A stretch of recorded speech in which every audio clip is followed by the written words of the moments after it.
Olá, boa tarde. Aqui é o professor Irvaldo e neste vídeo eu vou detalhar um pouco mais a composição do Ibovespa, só que neste vídeo com foco nos segmentos de mercado nos quais essas empresas que compõem o índice atuam. Nós temos aqui todos os segmentos, né? Você pode pausar o vídeo para dar uma olhada em cada um. Um destaque especial para o segmento do mercado financeiro, que as empresas desse segmento representam 22,66% do total do Ibovespa, seguido de petróleo e gás, mineração, energia, saúde, varejo e as demais empresas em seus segmentos. Neste gráfico, nós temos uma macrovisão da representatividade de cada segmento. Como podemos ver, o financeiro é o maior segmento, seguido de petróleo e gás, depois mineração, energia, saúde, varejo, consumo e os demais segmentos que têm individualmente baixa representatividade no Ibovespa. Qual é o foco deste vídeo e outros vídeos que eu estou fazendo nessa linha de raciocínio, né? Para quem opera, por exemplo, em mini contratos do Ibovespa ou em opções de compra e venda do Ibovespa, é importante saber quais são os segmentos de mercado que mais impactam as variações positivas ou negativas do índice. Nós tivemos agora há pouco uma visão global em gráfico de pizza das empresas e dos segmentos. Agora, neste gráfico de barras, fica mais fácil ainda visualizar os segmentos que representam 63,36% do índice. A grande representatividade do mercado financeiro, seguido por petróleo e gás, quase na mesma proporção mineração, depois energia. Os demais segmentos, como podemos ver, têm pouca representatividade. Esses aqui, últimos aqui no final, como por exemplo siderurgia, administração de shopping, consumo cíclico, turismo, mesmo que as ações destes segmentos tenham grande variação positiva, elas quase não impactam o PIB pela baixa representatividade. Então, nosso foco de estudo são os 4 maiores segmentos da Bolsa. Financeiro, que representa 22,66% do índice. Petróleo e gás, que representa 15,58% do índice. Mineração, que representa 15,14% do índice. E energia, que representa 9,97%. Só relembrando que esses 4 segmentos em conjunto totalizam 63,36% do índice Ibovespa. Aqui num gráfico apenas dos 4 segmentos que estamos estudando, nós temos as proporções aí. Fica bem claro a importância do mercado financeiro em relação ao índice Ibovespa. E lembrando que o mercado financeiro representa 22,66% do índice, nós temos aí como principal empresa desse grupo o Itaú, seguido do Bradesco, a própria B3, que é a Bolsa, Banco do Brasil, Itaúsa, BTG, Bradesco, Santander e Cielo. Normalmente o que acontece com uma empresa do segmento costuma acontecer com as demais, tá? Segmento de petróleo e gás, que representa 15,58% do Ibovespa, maior e quase que esmagadora participação Petrobras, as duas ações da Petrobras, preferencial e nominal. Depois a PetroRio, Vibra Energia, que é a antiga BR Distribuidora, 3R Petróleo e a Petro Recôncavo, né? No segmento de mineração, que representa 15,14% do índice, nós temos a Vale como quase a totalidade do índice, seguida da Bradespar, a Bradesco Participações. Por que ela está nesse segmento? Porque o único ativo da Bradesco Participações são ações da Vale. O que acontece com a Vale, acontece com a Bradespar. Depois a CSN Mineração, que é a empresa júnior do segmento, que abriu capital na Bolsa não faz muito tempo. O quarto segmento em importância no índice Ibovespa é o de energia. E aqui nós estamos falando tanto de transmissão, geração e também a distribuição de energia. Elas representam em conjunto 9,97% do Ibovespa. A Eletrobras, a maior delas, seguida da Equatorial, Eneva, Cemig, Copel, Energisa, Engie, Eletrobras, Taesa, CPFL Energia. Então está aí uma macrovisão dos 4 segmentos que representam 63,36% do Ibovespa e as empresas que compõem cada um deles, tá? Você pode dar uma pausa para conferir, rever quais são. Agora, logo após esses 4 segmentos, outros 4 segmentos representam mais 14,67% do Ibovespa. Saúde, varejo, consumo não cíclico e segmento de alocação de veículos e máquinas também, tá?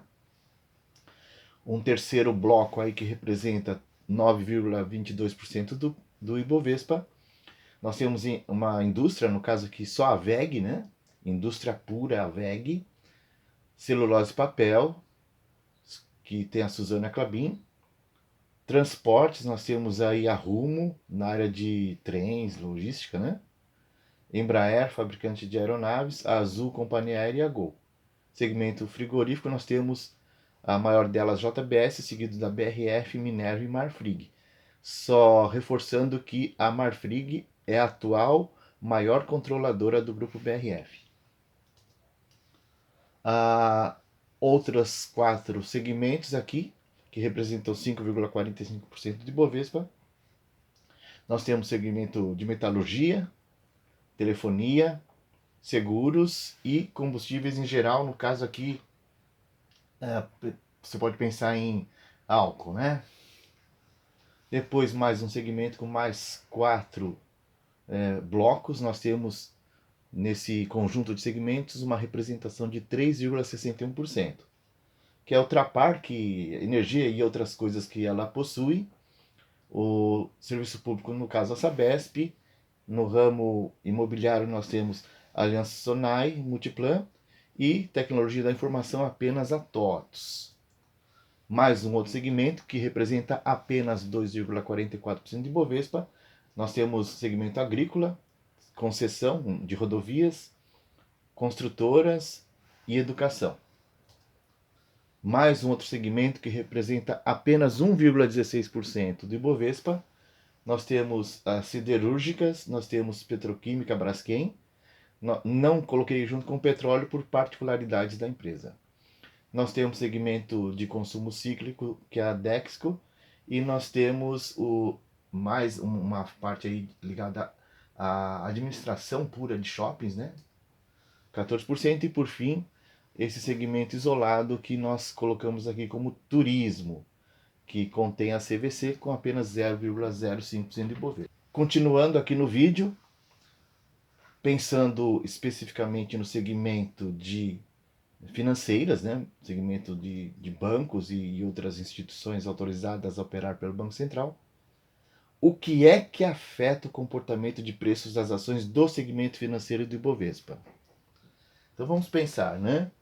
Segmento financeiro impactado principalmente pelos seguintes itens: inflação, taxa de juros, dívida pública, desemprego, inadimplência, depósito compulsório.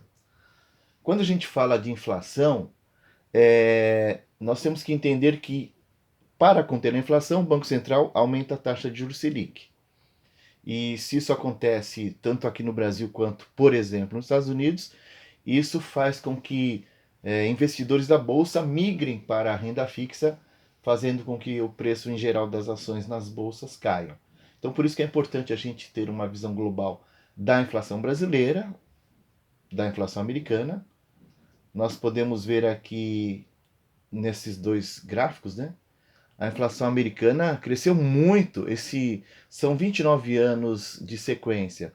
Então nós temos aqui em 2022, que é essa última barra, a inflação dos Estados Unidos chegou a 8%, em alguns momentos chegou a 10%. A inflação americana foi muito maior do que a nossa no ano de 2022, o que não é normal. Quando nós colocamos lado a lado a inflação brasileira com a inflação americana, nós podemos ver que, historicamente, essas barras em azul, que representam a inflação americana, sempre são menores que a inflação brasileira, com exceção do ano de 2022, quando a inflação americana ultrapassou a inflação brasileira. Eles não estão acostumados com isso.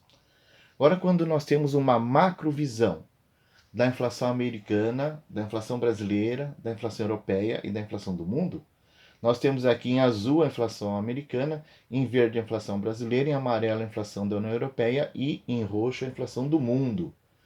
Nós vemos que historicamente a nossa inflação tem sido maior do que a desses países e blocos econômicos. Poucas exceções em que isso não aconteceu, e se você olhar em particular o 29º ano da sequência, que é o ano de 2022, a inflação brasileira foi menor do que a europeia, foi menor do que a americana e foi menor do que a do mundo. Isso também não costuma acontecer. E lembrando que os bancos centrais aumentam as taxas de juros para combater a inflação, aqui eu tenho um histórico da inflação, no caso aqui da Selic, a taxa de juros oficial do Brasil, de 1996 até os dias atuais, né? E aqui eu tenho uma comparação entre a inflação brasileira, essas barras em azul, e as barras em azul são a Selic e as barras em marrom são representantes da inflação. Então, normalmente a Selic é maior do que a inflação, com o propósito de conter a inflação. A não ser aqui neste pedaço da história, 2020, por causa da pandemia, em que o Banco Central derrubou a taxa da Selic a 2% e a inflação foi por algum momento menor que isso, mas depois a inflação aumentou e a Selic estava bem abaixo da inflação. Né?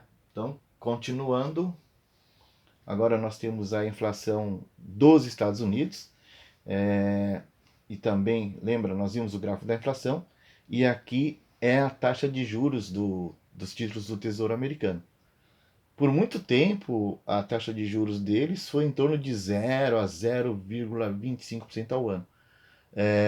Mas, em função da elevação da inflação norte-americana, o governo norte-americano, para tentar combater a inflação, foi aumentando a taxa de juros e, em alguns momentos aqui deste ano, do fim do ano passado, chegou a quase 6% ao ano, o que não é normal para os padrões de juros do Tesouro Americano.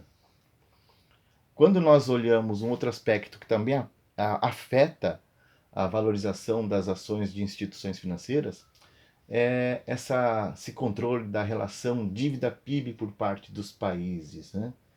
Nós vemos que, em termos de percentual de representatividade do PIB, a dívida japonesa é a maior do mundo, com mais de 220% de dívida em relação ao PIB. Segunda maior dívida em relação ao PIB, Grécia. Terceira, Singapura, Líbano, Itália. Estados Unidos também já passou de 122% a relação dívida-PIB. Depois, Espanha, França, Portugal, Bélgica. E do Brasil, olha que situação muito interessante comparado a todos esses países, né? A relação dívida pública brasileira em relação ao PIB é pequena em relação aos demais, né? Não que a dívida seja pequena, mas na comparação com os demais países.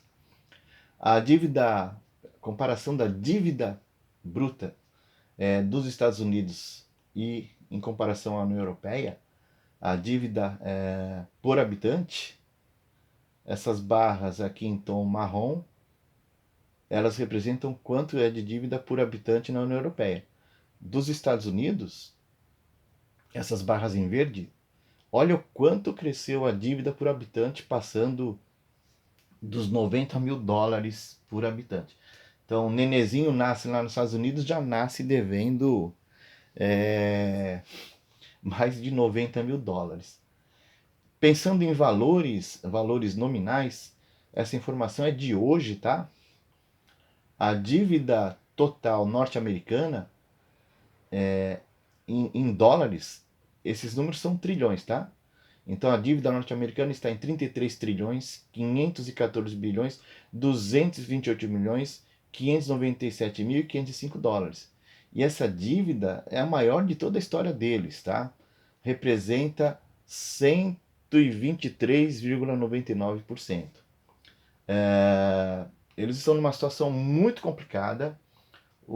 As pessoas estão bem, as empresas estão bem, mas o governo americano está quebrado, tá? Outro aspecto importante quando a gente faz análise de potencial de valorização ou desvalorização das instituições financeiras aqui na nossa bolsa são as reservas internacionais. Dá uma olhada no tamanho da reserva internacional da China. É a maior reserva do mundo, né? A distância das reservas dos países. Aqui está o Brasil. Também, 1, 2, 3, 4, 5, 6, 7, 8, 9. É a 10ª maior reserva do mundo. Esses países aqui são grandes credores da dívida norte-americana. Aproximadamente 32% de toda a dívida dos Estados Unidos é para com esses credores, tá? Então a China ali se destacando como a primeira. Desemprego, outro aspecto que impacta o preço das ações no mercado financeiro, porque o desemprego ele pode gerar inadimplências e pode afetar outros aspectos da economia. Então o desemprego no Brasil vinha numa taxa baixa, perto aqui de 2012, 2013, no primeiro mandato da Dilma Rousseff. Depois, segundo mandato, em função de tudo que aconteceu e também o consequente impeachment, o desemprego cresce. No mandato tampão de Temer estabiliza, depois no próprio mandato de Temer dá uma subida, e aí nós entramos no governo do ex-presidente aí, e aí nós temos a pandemia que afetou bastante, né? Nós começamos a ver um declínio do desemprego. E agora as coisas estão tentando voltar a crescer, tá? Quando a gente olha o desemprego nos Estados Unidos, nós temos um desemprego que chegou a em torno de 10% no ano de 2010. De 2010 em diante, também muito impactado pela pandemia aqui em 2020, o desemprego, um pouco antes da pandemia, ele estava bem pra caramba, em torno de menos de 4%, que é pleno emprego. A pandemia provocou este grande crescimento do desemprego nos Estados Unidos, chegando a mais de 14%. Passado o pior momento da crise, e também em função dos auxílios criados pelo governo americano para a economia americana, o desemprego começa a cair e agora está estabilizado em patamares muito baixos. Isto é bom para a população, mas é ruim para o mercado, para o governo, porque para combater o baixo desemprego gera inflação. Para combater a inflação, o governo aumenta a taxa de juros. E aumentando a taxa de juros, há uma verdadeira corrida de investidores dos países em desenvolvimento para os títulos americanos. Então, as bolsas do mundo inteiro caem. E aqui eu tenho uma visão da taxa de inadimplência, porque isso também afeta a valorização e desvalorização dos bancos na bolsa. Então a inadimplência estava baixa aqui, perto de 2021, mas de 2022 para cá, né, a inadimplência no Brasil tem subido. Nos Estados Unidos também. Agora, um outro aspecto que impacta o preço das ações das instituições financeiras é o depósito compulsório. Por exemplo, do depósito à vista, após o depósito compulsório e destinações específicas, para cada R$ 1.000 de conta corrente, o banco consegue trabalhar apenas com R$ 470. No caso dos depósitos a prazo, em determinado momento do ano passado, a alíquota era de 17% e já estava prevista a elevação para 20%. Então, naquele momento, os bancos conseguiam trabalhar com R$ 830 para cada R$ 1.000 de depósito a prazo arrecadado. Então, são as coisas que impactam o preço das ações do mercado financeiro. Agora, quando a gente fala de segmento de petróleo e gás do Ibovespa, que representa 15,58%, vamos ver o que afeta os preços das ações das petrolíferas. Então, são esses os elementos que afetam o preço do barril de petróleo e, consequentemente, das ações das petroleiras. Manipulação do mercado de petróleo pela OPEP, isso é uma realidade. oferta e demanda de petróleo nos principais mercados, questões geopolíticas, interferência dos governos nas petrolíferas públicas, caso em particular aí do Brasil, né? Então, a OPEP, ela é uma organização dos países exportadores de petróleo e ela iniciou lá no passado com poucos membros, depois passou a 14, 15 e agora já estamos falando em 16 componentes.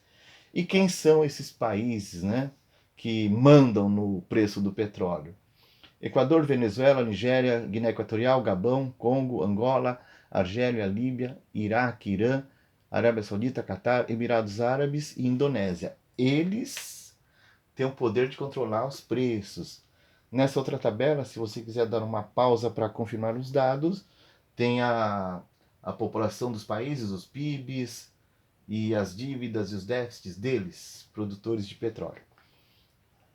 Quando a gente tem que lembrar que o que acontece com o preço do barril do petróleo afeta o preço das ações da petroleira, mais outros detalhes, mas o principal elemento é quanto custa o barril de petróleo. Esse é o comportamento do barril de petróleo de 2019 até agora, até outubro. Nós vimos uma grande alta de junho de 2020, que isso se manteve em alta até junho de 2022, depois uma queda, uma certa lateralização em 2023 e agora uma tentativa de alta, mais um recuo na última semana. Então, quando o petróleo sobe, grande chance das ações de petroleiras subirem. Quando o petróleo cai, grande chance de caírem. Questões que também impactam o preço das ações das petroleiras. Conflitos internacionais, como Rússia e Ucrânia, agora Israel e grupos que são ligados à Palestina, guerras em geral, distribuição de renda desigual no mundo, interferências de determinados países em outros, isso é uma realidade. Agora, no segmento de mineração, nós temos uma representatividade de 15,14% de Ibovespa. E o que é que afeta o comportamento dos preços das ações do segmento de mineração do Ibovespa? Basicamente, é afetado pelo crescimento ou encolhimento da economia chinesa. Se a economia chinesa está crescendo, muito provavelmente a demanda por minério de ferro cresce e os preços do minério sobem, as ações das mineradoras sobem junto.